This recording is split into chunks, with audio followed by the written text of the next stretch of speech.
વઘારેલા તીખા ભાત બનાવવા માટે 4 થી 5 બટાકાને છાલ કાઢીને મોટી સાઈઝમાં સમારી લીધા છે. 2 ઝીણી સમારેલી ડુંગળી લીધી છે. 2 ઝીણા સમારેલા રીંગણ લીધા છે. 2 મુઠ્ઠી મગફળીના દાણા લીધા છે. 1 ઝીણું સમારેલું ટમેટું લીધું છે અને 2 ઝીણા સમારેલા લીલા મરચાં લીધા છે.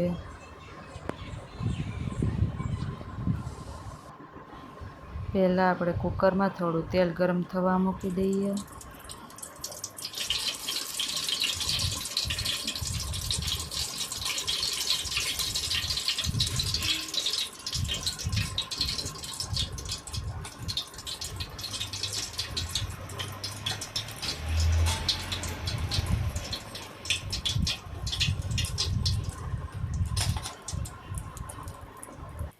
તેલ ગરમ થઈ જાય પછી તેમાં 1 ચમચી જીરું ઉમેરી લઈશું.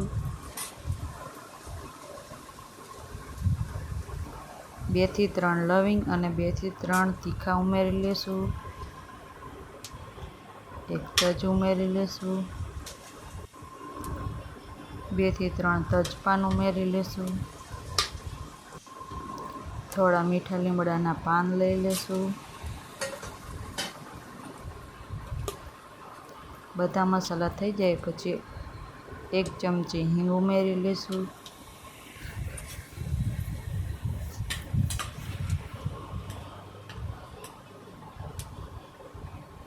અને પછી 1 ચમચી આદુ લસણની પેસ્ટ લઈ લઈશું.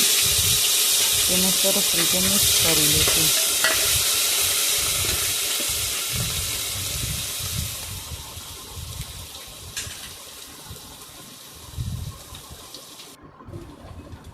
મિક્સ થઈ જાય પછી તેમાં લીલા મરચાં એડ કરી લઈશું.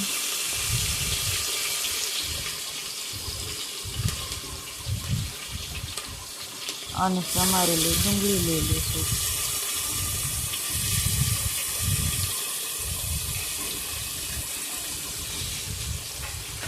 તેને સરસ રીતે મિક્સ કરી અને સાતળી લઈશું.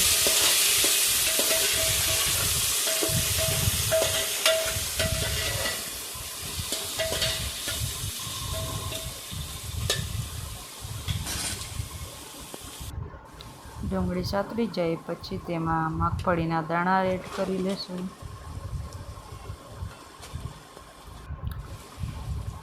ઝીણા સમારેલા રીંગણ એડ કરી લઈશું. બટાકા એડ કરી લઈશું.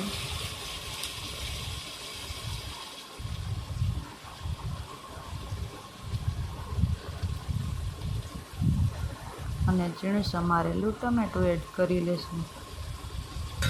પછી બધું સરસ રીતે મિક્સ કરી લઈશું.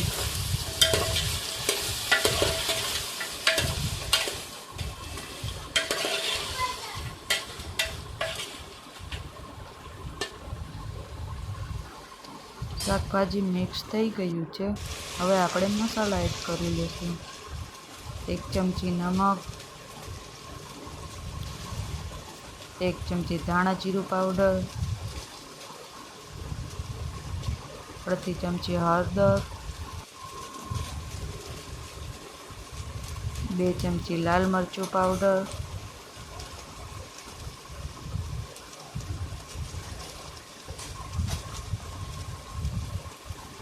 અને થોડું પાણી એડ કરી તેને સરસ રીતે મિક્સ કરી લઈશું.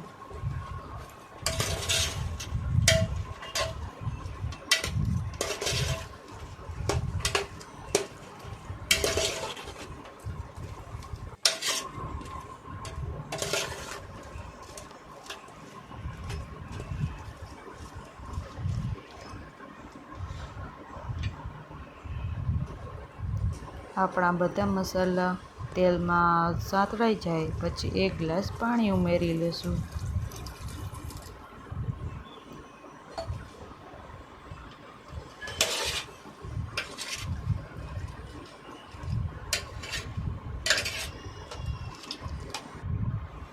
પછી તેમાં 3 કપ ચોખા ઉમેરી લઈશું.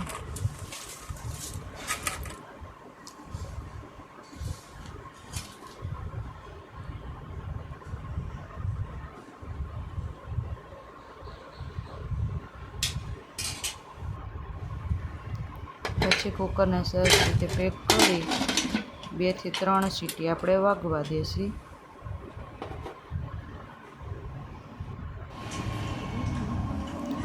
તૈયાર છે આપણા વઘારેલા તીખા ભાત.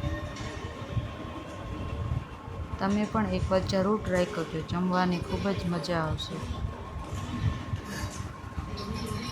જો તમને અમારો વિડીયો ગમ્યો હોય તો અમારા વિડીયોને લાઈક કરજો, શેર કરજો અને સબસ્ક્રાઈબ કરજો, જેથી તમને અમારા આગળના વિડીયો સૌથી પહેલાં જોવા મળે.